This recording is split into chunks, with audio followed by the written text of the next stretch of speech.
এটা মোট উচ্চতা একদম 18 ফুট উচ্চতা। উচ্চতা 18 ফুট।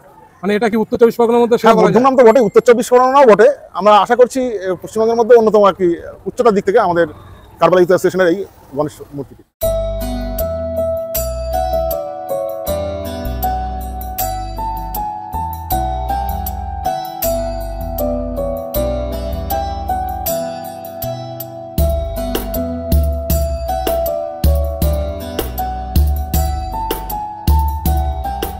নমস্কার বন্ধুরা, নতুন আর একটা ব্লগে স্বাগত জানাই।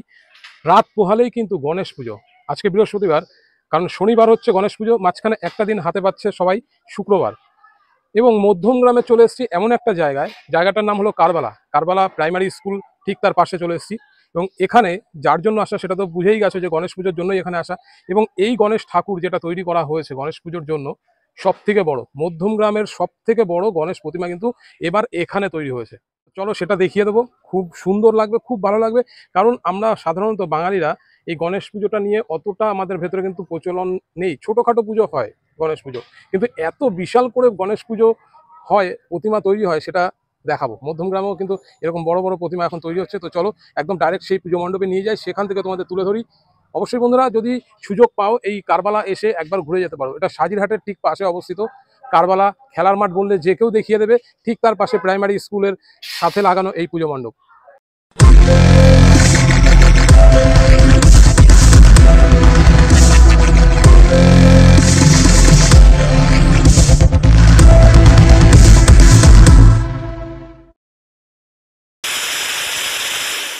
আমার ঠিক পেছনেই কিন্তু এই যে পুজো মণ্ডপ, এই পুজো মণ্ডপেই কিন্তু তৈরি হয়েছে এই গণেশ প্রতিমা। এখানে বসে শিল্পীরা কিন্তু তৈরি করেছে এই প্রতিমা। কুমোরটুলির থেকে কিন্তু শিল্পীরা এসছে এই প্রতিমা বানাতে। উত্তর 24 পরগনার মধ্যে কিন্তু সব থেকে বড়। আমি ভাবছিলাম যে মধ্যমগ্রামের সব থেকে বড় কিনা, কিন্তু না, উত্তর 24 পরগনার মধ্যে কিন্তু এটা একদম সব থেকে বড় বলা যেতে পারে। একটু আশেপাশের পরিবেশটা দেখিয়ে দিই। এই হচ্ছে প্রাইমারি স্কুল কারবালা, খেলার মাঠ ঠিক তার পাশে, ওই দিকটাতে হচ্ছে খেলার মাঠ। আর এই রাস্তাটা সোজা চলে গেলে সোদপুর রোডে উঠবে, সাজিরহাটের ঠিক পাশে কারবালা মোড়। এই হচ্ছে ডিরেকশন। তোমরা যদি আসতে চাও অবশ্যই আসতে পারো। যেহেতু পুজো এখনো শুরু হয়নি, একদিন বাকি আছে, তা কাজ কিছুটা বাকি আছে, প্রায় 80 থেকে 90% হয়ে গেছে। এই হচ্ছে গণেশ প্রতিমা, 17 ফুটের গণেশ ঠাকুর। ও অসাধারণ প্রতিমা। একবার সামনের থেকে যদি দেখা যায় খুব বড়, খুব বড়। কারণ এটার পরিমাপ করতে গেলে এই যে পাশে গণেশ ঠাকুরের যে বাহন ইঁদুর রাখা আছে, তার যা চেহারা, মানে অনেকটা বড়, অনেকটা বড়, ভাবা যায় না। পাশে এখানে গণেশ ঠাকুরের যে গদা, অনেক বড়। গদার ডিজাইনটা দেখো, সব এখানে তৈরি হয়েছে।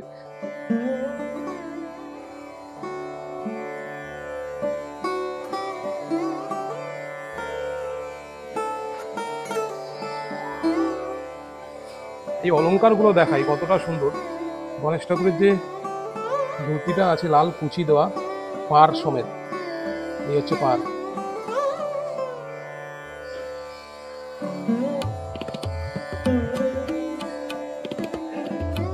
অপূর্ব সুন্দর কারুকার্য করা।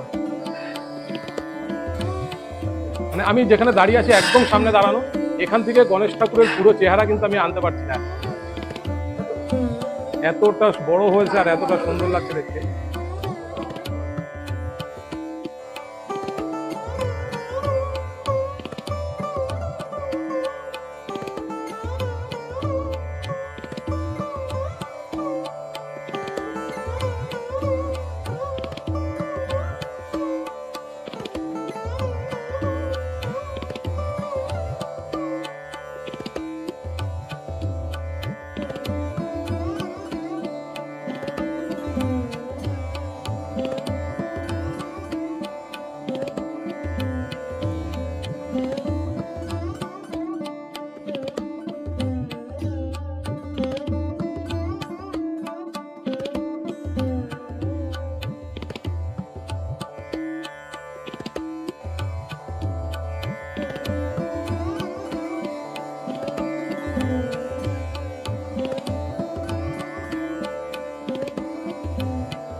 এবার মধ্যমগ্রামে নিয়ে আসা হয়েছে মুম্বাইয়ের শ্রেষ্ঠ লালবাগ রাজা তারই আদলে তৈরি করা সেই গণেশ প্রতিমা ঠিক এই মণ্ডপে প্রায় 18 ফুট উচ্চতা বিশিষ্ট। মধ্যমগ্রাম বলাটা ভুল হবে, উত্তর 24 পরগনার মধ্যে সব থেকে বড় গণেশ প্রতিমা। তো আমি এখানকার পুজো কমিটির মেম্বারদের সাথে একটু কথা বলার চেষ্টা করব, তাদের যে অক্লান্ত পরিশ্রম কতদিন ধরে চলছে, কিভাবে তারা এত সুন্দর অ্যারেঞ্জমেন্টটা করলেন, সবটাই একটু জেনে নেওয়ার চেষ্টা করি। পেয়ে গেছি এই গণেশ পুজো কমিটির সমস্ত মেম্বারদের। এখানে বয়স্করা আছেন, ইয়ং আছে, সবাই আছে।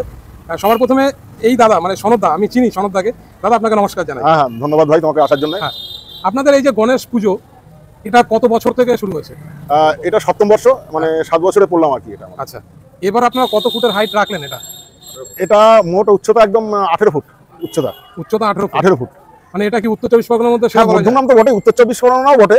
আমরা আশা করছি পশ্চিমবঙ্গের মধ্যে অন্যতম আর কি উচ্চতার দিক থেকে আমাদের কারবালা ইউথ স্টেশনের এই গণেশ মূর্তিটি। হ্যাঁ, আচ্ছা, এই যে প্রতিমা নিশ্চয়ই এখানেই তৈরি হয়েছে না? এত বড় তো সম্ভব নয়। এটা আমাদের কুমারটুলির, কলকাতা কুমারটুলির তপন পাল তার টিম নিয়ে করেছে। গত 15 দিন ধরে অক্লান্ত পরিশ্রম করেছে। গড়ে প্রায় 3 থেকে 4 জন লোক রোজ প্রতিমা শিল্পী কাজ করে এটা প্রতিমাটা সম্পন্ন করেছে। যদি দর্শকরা আসতে চায়, কিভাবে আসবে একটু ডিরেকশনটা বলে দেবেন? এটা আমাদের নিয়ারেস্ট লোকেশন যেটা বলবো আমরা, সেটা হচ্ছে বাদামতলা। বাদামতলা বাস স্টপেজ, অর্থাৎ 70 রোডের উপর মধ্যমগ্রাম বিশাল বা ডিবাপি বিরিয়ানি ছেড়ে আসতেই মধ্যমগ্রাম স্টেশন থেকে এটা বাদামতলা থেকেই ডান দিকে ঢুকতে হবে কারবালা। হ্যাঁ, বাদামতলা বাস স্টপেজটাই ঠিক হবে কারবালা ইউথ অ্যাসোসিয়েশন ক্লাব। ওকে ওকে। বাদামতলা থেকে 30 সেকেন্ড বা 1 মিনিট মতো সময় মাত্র। আচ্ছা, এরপর থেকে কি আমরা এরকমই বড় দেখতে পাবো? হ্যাঁ, আসলে আমাদের জায়গা কম, এরপরে আগে পরে কালী পুজো, দুর্গা পুজো থাকে, সর্বত কারণেই আমরা শুধু এই হাইটের উচ্চতার দিকটাই ফোকাস করি আর কি। বড় ঠাকুরটাই করি। হ্যাঁ, কারণ জায়গা কমের মধ্যে হলেও অন্য কিছু করা সম্ভব হয় না আগে পরে কালী পুজো এবং দুর্গা পুজো থাকার কারণে। সুতরাং আমরা আশা করি যে ঐতিহ্য গত বছর থেকে আমরা শুরু করেছি এই উচ্চতার দিক থেকে, অর্থাৎ বড় ঠাকুর গণেশ ঠাকুরের প্রতিমা, সেটা আমরা আগামী বছরগুলোতেও বজায় রাখবো। আপনাদের তো অনেক পরিশ্রম এখানে দিতে হয়েছে। হ্যাঁ, প্রচুর পরিশ্রম। আমি সবাই থাকি ক্লাব থেকে, এবং সিনিয়র যে কাকু আছে এখানে, দাদা আছে, সবাই আমাদের পাশে থাকে। হ্যাঁ, একটা পুজো তো সবাই মিলে না নামলে এত বড় পুজো করা সম্ভব হয় না। আর শুধু আমরা গণেশ পুজো না, গণেশ পুজোর সাথে আমরা দুর্গা পুজো, কালী পুজো এবং রক্তদান এবং কিছু সোশ্যাল ওয়ার্কের সাথে আমাদের ক্লাব প্রত্যেক বছরই জড়িত থাকে 365 দিন। ঠিক আছে, আগামী দিনেও আমরা থাকবো। এবং গণেশ পুজোর মাধ্যমে আমরা শুধু গণেশ পুজোর সাথে আমরা অনাথ আশ্রমকে কিছু বাচ্চাদের খাওয়ানো দাওয়ানোর আমরা একটা পরিকল্পনা এবার নিয়েছি। প্রত্যেক বছরই থাকে আমাদের পরিকল্পনা, এবছরও আছে। আর 9 তারিখ আমাদের ভাসান, 7 তারিখ পুজো, আর 8 তারিখ আমাদের এখানে প্রসাদ বিতরণ আছে। 2000 লোকের আয়োজন আমরা এটা করছি। এটা পাড়া সকালবেলায় সাহায্যে, আর্থিক সাহায্য সকালেই করছে, তার কারণে এটা সম্ভব হচ্ছে। মানে অনেক রকম কিন্তু সোশ্যাল ওয়ার্কের সাথে যুক্ত। হ্যাঁ, একদম একদম, এটা আমাদের সারা বছরই হয়। এবার কি আপনাদের টার্গেটই ছিল যে এত বড়? এবার টার্গেটই ছিল আমাদের এত বড় ঠাকুর করবো। আপনাদের সবাইকে অসংখ্য ধন্যবাদ জানাই। হ্যাঁ, বং চ্যানেলকেও আমরা ধন্যবাদ জানাই সময় দিয়ে আমাদের সঙ্গে আসার জন্য। ঠিক আছে, ভালো থাকবেন সবাই। একটা কথা বলি এই চ্যানেলের মাধ্যমে, যে মধ্যমগ্রাম তথা আশপাশের সমস্ত মানুষকে বলি, আপনারা আসেন আমাদের, যদি দেখুন আপনারা যদি আসেন আমাদের এখানে, তাহলে এই যে আমাদের দীর্ঘদিনের যে পরিশ্রম এটা সার্থক হবে। আগামী দিনে আরো কিছু করার উৎসাহ পাবো। একদম। ধন্যবাদ সবাইকে।